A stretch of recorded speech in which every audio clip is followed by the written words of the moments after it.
Всем привет! Сегодня показываю, как зажечь костер с помощью огнива.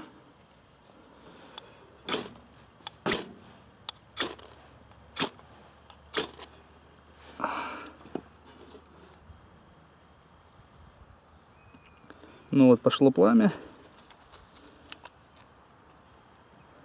Теперь достаточно просто подкладывать щепочки по чуть-чуть. Сейчас поднялся небольшой ветер, поэтому это все не так удобно делать.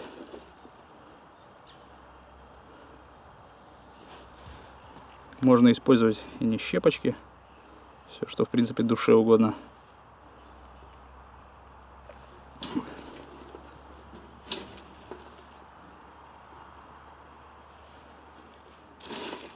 Например, сейчас я наведался к соседней елке и набрал вот такого материала для растопки.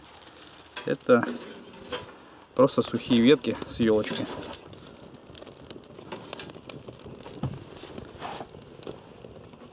Ну вот, в принципе, у меня целью не стоит зажечь костер. Костер я зажег с помощью лучшего друга всякого бушкрафтера, с помощью льняной нитки. Вы сейчас слышите такой звук, это шипят елочные веточки. Ну, вот эти вот. Просто подходите к любой елке, всегда полно сухих веток, надираете их, и это отличный труд.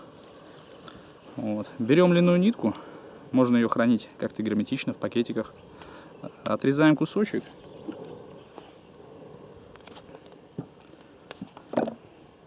И затем распушаем ее, пушим. А вот она у меня скрученная. Распушаем, получаем такую плюшечку. В принципе, можно носить с собой ватный тампон и избежать всего этого. Ватный диск. Ну, такие продаются для просирки лица от косметики. Вот. Но это не true. True-выживальщики и бушкрафтеры используют всегда льняную нить. Вот. И никаких проблем обычно с этим нет. Высекать искры можно из огнева обушком ножа, а можно специальным корисалом. Например, когда вы сжигаете обушком ножа, будьте внимательны, потому что у искр очень высокая температура, может как-то лезвие попортиться. Ну, тут ничего не попортилось. В принципе, на каких-то плохих сталях может что-то там испачкаться, что-то попортится, так что лучше пользоваться кресалом. Вот.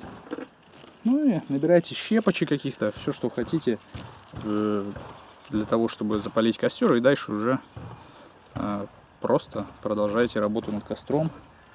Вот. Ну, ничего сложного, как видите, нет. Главное не бояться, все приходит с опытом, с первого раза не получается ни у кого. Всем спасибо за просмотр, всем пока.